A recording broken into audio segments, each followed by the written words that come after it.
Greetings ladies and gentlemen, my name is Mangs and I welcome you guys to another Fire Emblem Fates character spotlights. You guys simply won't shut up about this one. The requests have been absolutely overwhelming, so I didn't really have much choice in this regard.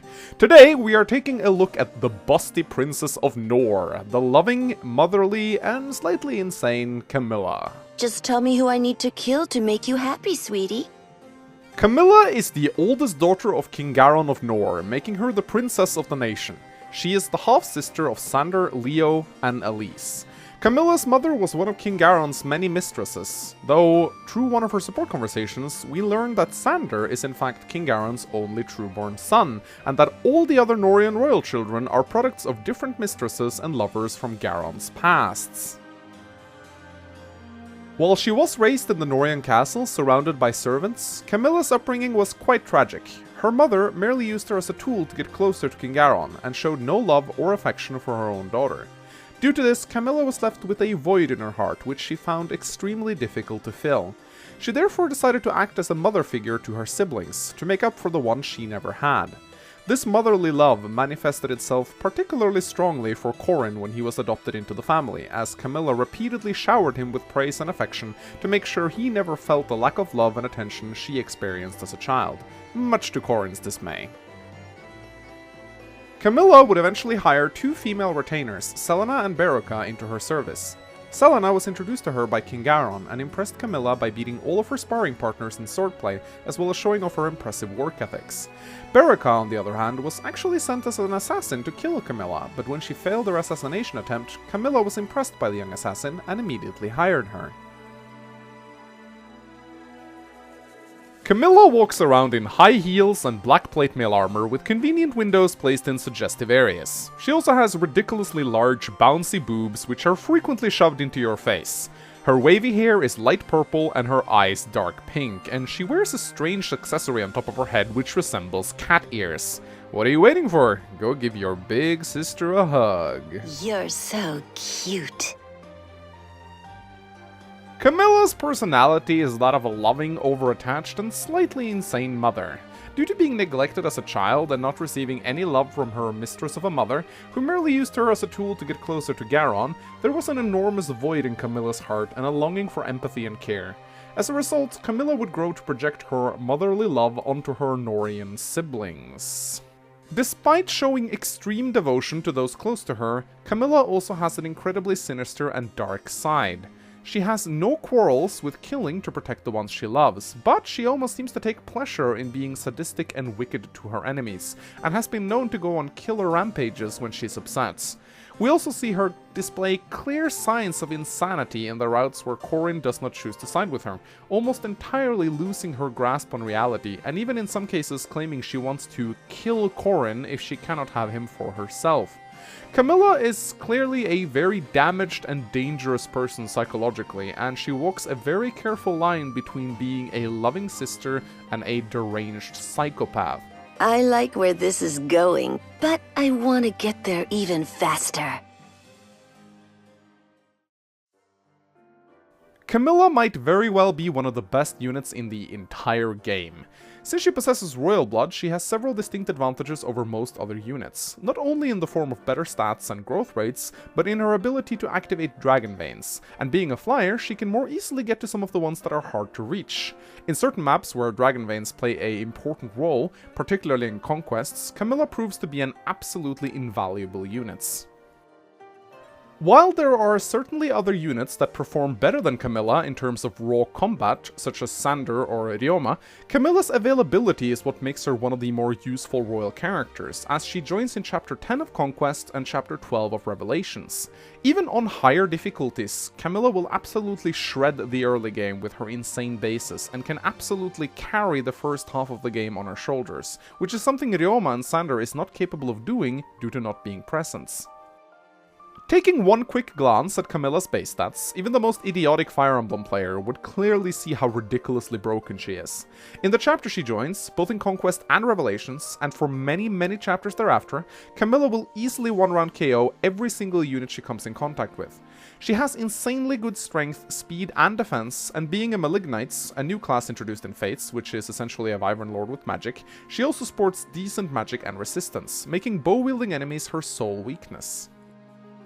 One would think that with bases like that, her growths would be somewhat low to compensate, but the royal bloods simply do not follow the same rules as most other mortal beings. Camilla's growths are simply fantastic, sporting high strength, skill, speed, defense, and resistance, and even decent magic. Her only somewhat low growth rate is luck, but that's hardly an issue as luck is point by point the weakest stat in all of Fates.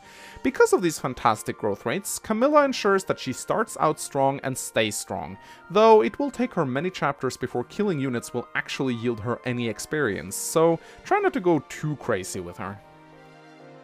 Camilla's personal skill is called Rose's Thorns, and it is fairly decent as far as a personal skill goes. She grants adjacent characters plus 3 damage and minus 1 damage taken. This skill makes Camilla a good supporting character, but it can be a bit difficult to take advantage of it since, being a flying unit, she will often be far away from the rest of your team doing her own thing. Still, try to take advantage of it whenever you can. Camilla also comes with Lunge, a very useful skill that when activated causes her to switch positions with the target she is attacking. Even if she kills her target, she will still move into the space her enemy was occupying, so Lunge can be sort of used as a movement boost if you need Camilla to get closer to a target location.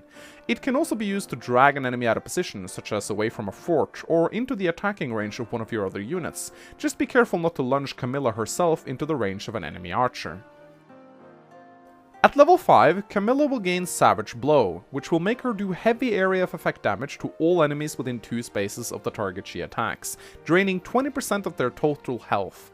This cannot kill enemies, but it allows Camilla to weaken large packs of foes, softening them up to allow other targets to move in for the kill, and this makes her a great unit for spearheading charges.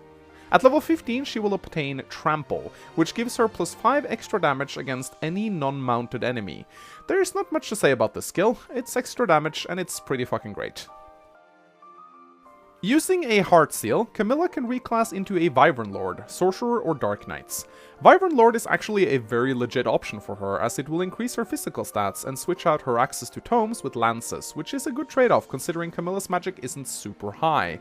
It will also give her the Rally Defense and Swordbreaker skills, which are very useful to have. However, it is highly recommended that you wait with reclassing her until at least level 5, as Savage Blow is a very nice skill to pick up. Reclassing Camilla to Sorcerer at level 15 just to obtain Bowbreaker and then switching back is also a very legit choice. Being a flyer, she really enjoys the plus 50 avoid against bows, though keep in mind that this skill does not reduce the damage she takes, so she will still be in danger of getting one-shotted. But with this skill, most archers should have difficulties hitting her, which eliminates one of her core weaknesses and makes her even better at fighting on the front lines. At the end of the day, I cannot praise Camilla enough. There is a reason the Fire Emblem community has aptly decided to call her Har with tits. If you choose not to use Camilla, I certainly hope you do it to give yourself a greater challenge and nothing else, because if you somehow haven't grasped how fucking insanely good she is at this point, you should probably throw your 3DS out the window along with yourself. What the fuck is wrong with you? No, Berika is not better than Camilla. If you feel that way, you are bad at Fire Emblem. The end.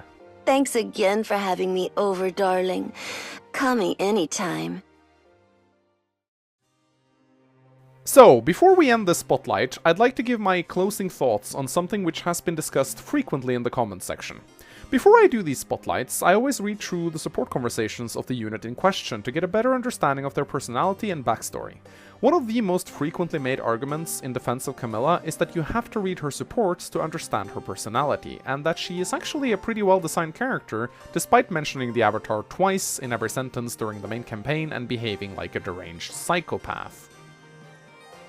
So, did it work? Did I find a newfound love for Camilla after finishing the spotlights? The answer is no. And honestly, I think this love for Camilla stems from people's desire to find her likable. I've read her supports, and while her actions are a little bit more logical to me now that I understand her backstory, it still doesn't make her more likable. Just because you understand why a character is behaving in a certain way doesn't mean it justifies the character's actions. Camilla is a freaking psychopath whose obsession with Corin is so fanatical it borders on comedy.